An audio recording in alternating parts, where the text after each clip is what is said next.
காதலிக்கு தொல்லை கொடுத்தவரை அடித்து கொன்று தீ வைத்து எரித்த சம்பவம் பரபரப்பை ஏற்படுத்தியுள்ளது.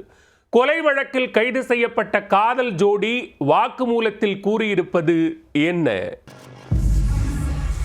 கிருஷ்ணகிரி மாவட்டம் மகாராஜகடை அடுத்த பெரிய தேக்கப்பள்ளியைச் சேர்ந்தவர் கார்த்திக். போத்திநாயனப்பள்ளியில் உள்ள இவரது விவசாய நிலத்தில் ஆடுகளை வளர்த்து வந்திருக்கிறார்.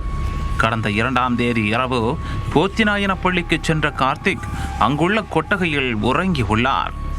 மறுநாள் காலை உடல் எரிந்த நிலையில் அதே கொட்டகையில் சடலமாக மீட்கப்பட்டார் கார்த்திக்.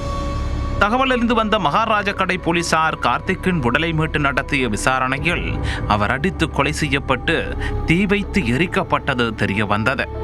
போலீசார் நடத்திய விசாரணையில் கார்த்திக்கிடம் கடைசியாக புவனேஸ்வரி என்ற இளம்பெண் பேசியிருப்பதும் தெரிய வந்தது.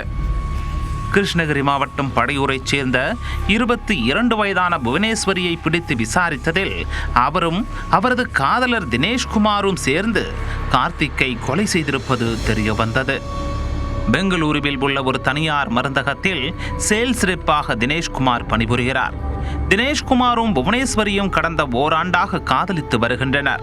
தினேஷ்குமாருடன் பழகுவதற்கு முன்பாகவே புவனேஸ்வரிக்கு கார்த்திக்குடன் பழக்கம் இருந்துள்ளது.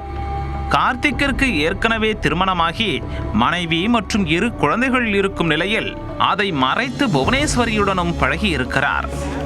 இதை அறிந்த புவனேஸ்வரி கார்த்திக்குடன் பழகுவதை நிறுத்திவிட்டு தினேஷ்குமாரை காதலித்து வந்துள்ளார். இதனால் ஆத்திரமடைந்த கார்த்திக் அடிக்கடி போன் செய்து புவனேஸ்வரிக்கு பாலியல் ரீதியாக தொந்தரவு கொடுத்ததாக கூறப்படுகிறது. இதுகுறித்து தனது காதலன் தினேஷிடம் புவனேஸ்வரி சொல்ல அவர் கார்த்திக்கை கொலை செய்ய திட்டம் போட்டிருக்கிறார். சம்பவத்தன்று போத்திநாயனப்பள்ளியில் உள்ள கொட்டகைக்கு வருமாறு புவனேஸ்வரி அழைக்க கார்த்திக்கும் தனியாக சென்றுள்ளார். தினேஷ்குமார் புவனேஸ்வரி இருவரும் அங்கு சென்று கார்த்திக்கை அடித்து உதைத்து சித்திரவதை செய்திருக்கின்றனர்.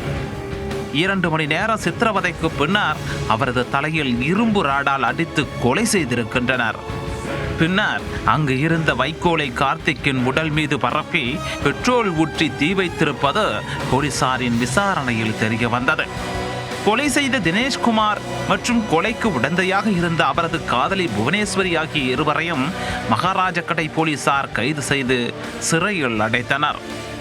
கொலை செய்யப்பட்ட கார்த்திக்கிற்கு திருமணமாகி பிரியா என்ற மனைவியும் ஒரு மகன் மற்றும் ஒரு மகள் என 2 குழந்தைகள் இருப்பதும் குறிப்பிடத்தக்கது.